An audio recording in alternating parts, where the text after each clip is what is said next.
I'm gonna try to explain you some of the basics, some of the requirements that we need before getting into the play development training.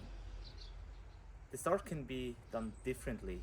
So actually, we have a required prerequisite for teams joining our training, and that is that the dogs are already highly prey and food motivated. So prey drive is high, and the motivation for food or to work for food should always or should also be given.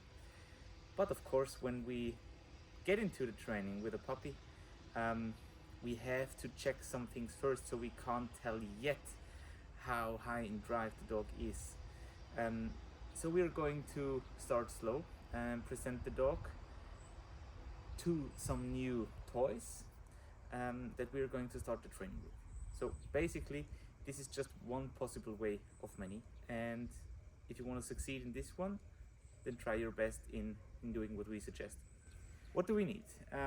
First of all, we need a flirt pole with a leather rag attached. So my first flirt pole that I used was actually just an IGP whip,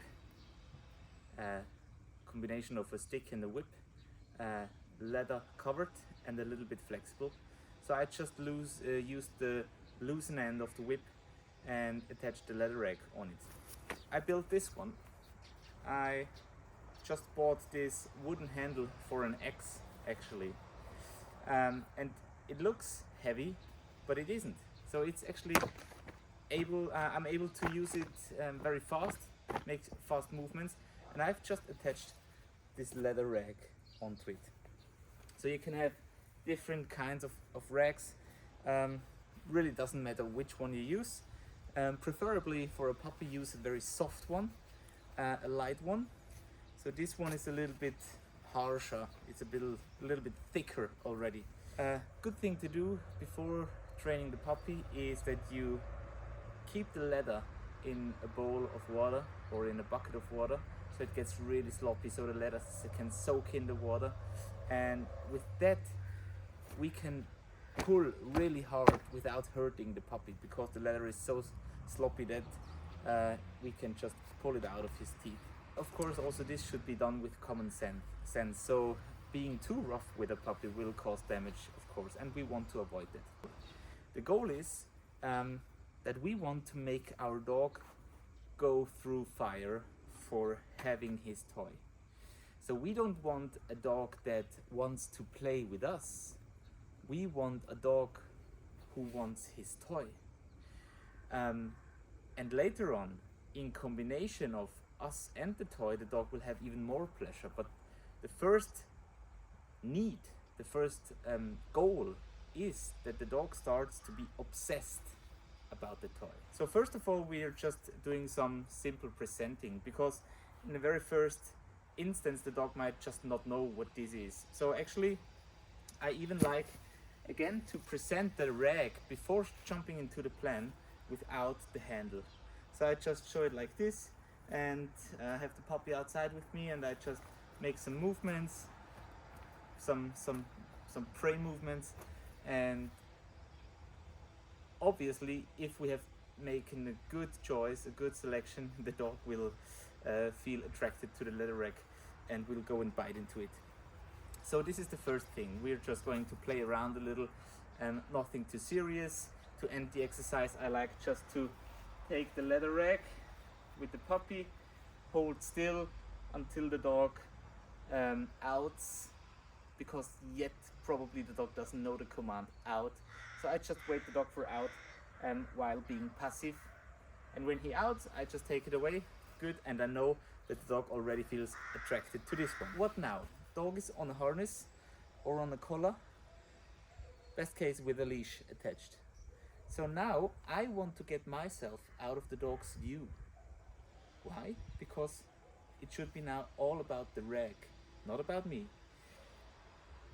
The dog, I take him on the leash, is on my side, I present the rag, focus will be to the front. And before the dog can start whining, growling, barking, or being unfocused, I will just start right away walking.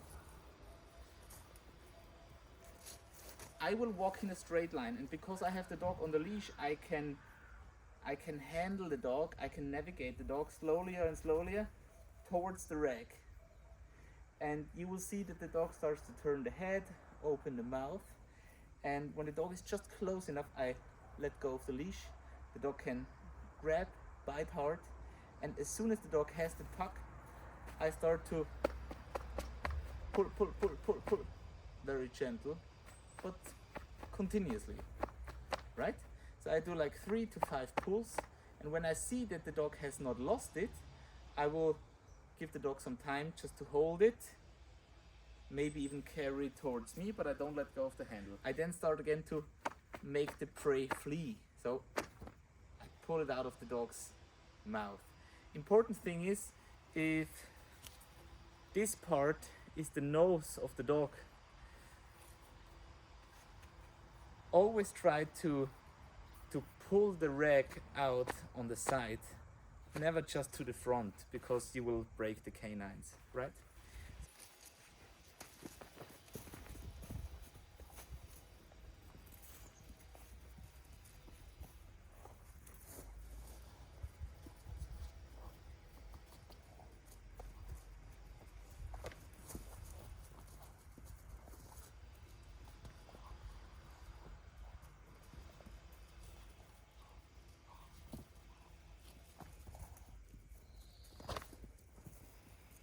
So obviously the puppy likes the leather rag.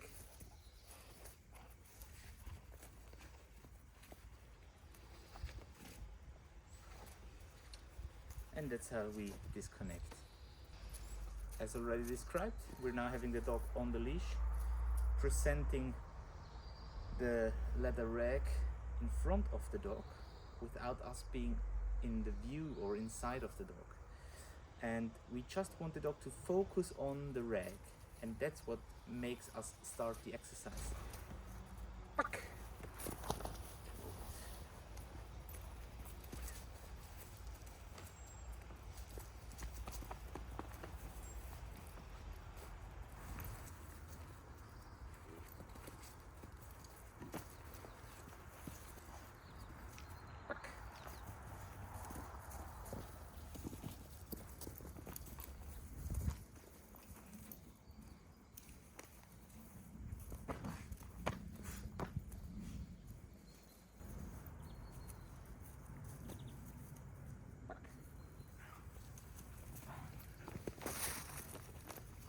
Super.